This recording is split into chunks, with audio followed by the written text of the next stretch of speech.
Subscribe कीजिए और bell icon को दबाइए ट्रिक्स फॉर एग्जाम के लेटेस्ट वीडियो सबसे पहले देखने के लिए।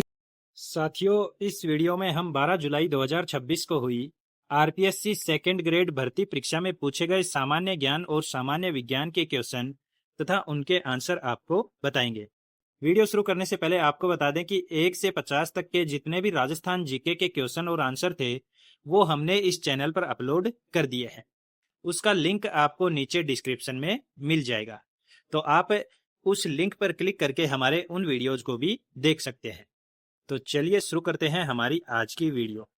पहला क्वेश्चन, कर्णपुरा तथा चंद्रपुरा कोयला क्षेत्र किस राज्य में अवस्थित है? तो इसका आंसर होगा ऑप्शन नंबर 3, झारखंड राज्य में। अगला क्वेश्चन, निम्नलिखित में से कौन सा भूभाग डेविस जलदम्रु मध्य के द्वारा विभाजित होता है? तो इसका आंसर होगा ऑप्शन नंबर 1, ग्रीनलैंड तथा बैफिन द्वीप। अगला क्वेश्चन, निम्नलिखित में से किन क्षेत्रों में विस्तृत व्यापारिक अन्न उत्पादक कृषि की जाती है? तो इसका आंसर हो जाएगा ऑप्शन नंबर 4, ए, बी और डी। अगला क्वेश्चन, भारत के निम्नलिखित जैव मंडल आरक्षित क्षेत्रों में से कौन से यूनेस्को के विश्व जैव मंडल आरक्षित क्षेत्र नेटवर्क में सम्मिलित हैं? तो इसका आंसर हो जाएगा ऑप्शन नंबर 2, ए, बी और सी। अगला क्वेश्चन, मीथेन उत्सर्जन के संदर्भ में निम्नलिखित स्रोतों पर विचार कीजिए। अब हमें बताना है कि उपयुक्त में से कौन से मीथेन उत्सर्जन के स्रोत हैं। तो इसका आंसर होगा ऑप्शन नंबर 4, क्योंकि ये चारों ही मीथेन उत्सर्जन के स्रोत हैं, तो answer A, B, C, D option 4 इसका हो जाएगा। अगला क्वेश्चन, निम्नलिखित में से कौन सी नदी पश्चिम प्रवाहित नहीं है? आंसर हो जाएगा ऑप्शन नंबर 2, सुवर्ण रेखा। अगला क्वेश्चन, निम्नलिखित पर विचार कीजिए, उपयुक्त में से कितने अटलांटिक महासागर से संबंधित हैं? तो इसका आंसर होगा ऑप्शन नंबर 1, केवल 2। अगला क्वेश्चन, उत्तर पूर्वी व्यापारिक पवनें प्रवाहित होती हैं। आंसर हो जाएगा ऑप्शन नंबर 1, उत्तरी गोलार्ध में उपोष्ण कटिबंध से भूमध्य रेखा की ओर। अगला क्वेश्चन, जयपुर, लखनऊ और चंडीगढ़ में दक्षिण पश्चिमी मानसून के पहुंचने की सामान्य तिथियां क्या हैं? आंसर हो जाएगा ऑप्शन नंबर 1, 15 जून से 1 जुलाई। अगला क्वेश्चन, निम्नलिखित में से कौन सी पहाड़ी या श्रृंखला पूर्वी घाट का हिस्सा नहीं है? आंसर हो जाएगा ऑप्शन नंबर 4, बालाघाट श्रृंखला।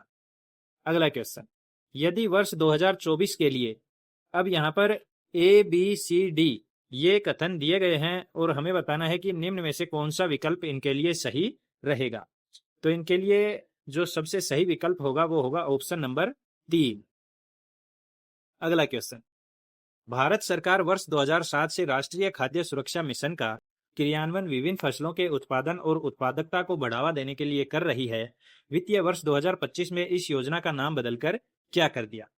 तो इसका आंसर होगा ऑप्शन नंबर 3, राष्ट्रीय खाद्य सुरक्षा एवं पोषण मिशन।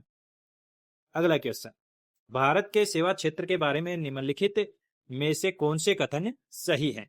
अब यहाँ पर 3 कथन दिए गए हैं और इनमें तीनों ही सही हैं, तो ऑप्शन नंबर 2 इसका आंसर हो जाएगा।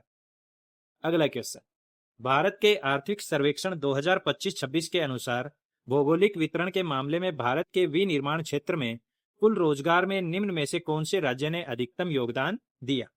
आंसर हो जाएगा ऑप्शन नंबर 2, तमिलनाडु ने। अगला क्वेश्चन, प्रधानमंत्री मुद्रा योजना के बारे में निम्न कथनों पर ध्यान दीजिए। अब यहाँ पर 3 कथन दिए गए हैं और हमें बताना है कि कौन से कथन सही हैं। तो यहाँ पर केवल 3 कथन सही है, तो इसका आंसर होगा ऑप्शन नंबर 1। अगला क्वेश्चन, 1946 में संविधान सभा में प्रक्रिया नियम समिति की बैठक निम्नलिखित में से किसकी अध्यक्षता में हुई? तो इसका आंसर होगा option number 4, doctor Rajendra Prasad. अगला क्वेश्चन, निम्न में से भारत के संविधान का कौन सा अनुच्छेद अंतरराष्ट्रीय शांति व सुरक्षा को प्रोत्साहन देता है? आंसर हो जाएगा ऑप्शन नंबर 1, अनुच्छेद 51।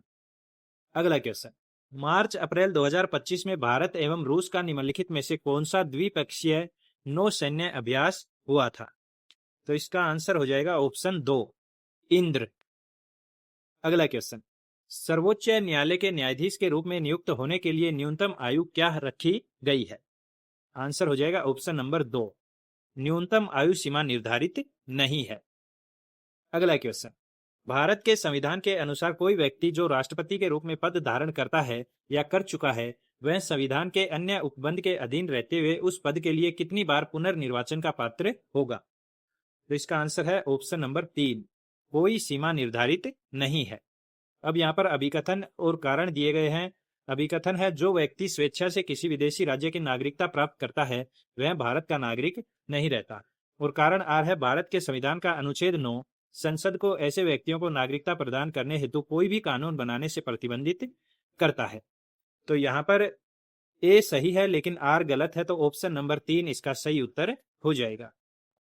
अगला क्वेश्चन, भारत के संविधान के निम्नलिखित में से किस अनुच्छेद में कहा गया है कि मंत्री राष्ट्रपति के प्रसाद पर्यंत अपने पद धारण करेंगे?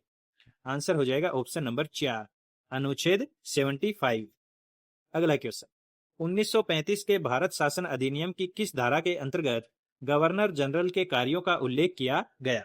आंसर हो जाएगा ऑप्शन नंबर 2, धारा 7। अगला क्वेश्चन, भारत के संविधान के अनुच्छेद 15(1) के अंतर्गत निम्नलिखित में से किस शब्द का उल्लेख नहीं किया गया है? तो इसका आंसर है ऑप्शन नंबर 1, क्षेत्र। अगला क्वेश्चन, अप्रैल 2025 में निम्नलिखित में से किस पूर्व केंद्रीय मंत्री को पीपल्स रिपब्लिक ऑफ बांग्लादेश में भारत के अगले उच्चायुक्त के रूप में नियुक्त किया गया?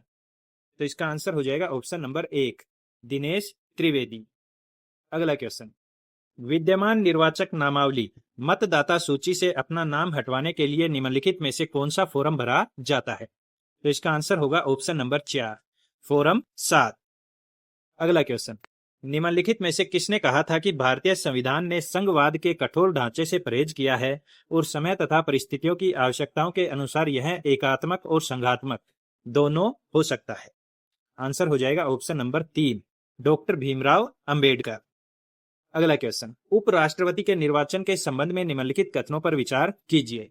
कथन 1 है, उपराष्ट्रपति का निर्वाचन संसद के दोनों सदनों के मात्र निर्वाचित सदस्य मिलकर करते हैं। और कथन 2 है, कोई व्यक्ति उपराष्ट्रपति के रूप में निर्वाचित होने का पात्र तभी होगा जब वह 30 वर्ष की आयु पूरी कर चुका है। तो यहाँ पर साथियों केवल दोनों ही कथन सही नहीं है, तो ऑप्शन नंबर 3 इसका सही उत्तर हो जाएगा। तो आगे भी ऐसे ही इंपॉर्टेंट क्वेश्चंस के लिए चैनल को सब्सक्राइब करें और वीडियो को लाइक तथा शेयर करना ना भूलें।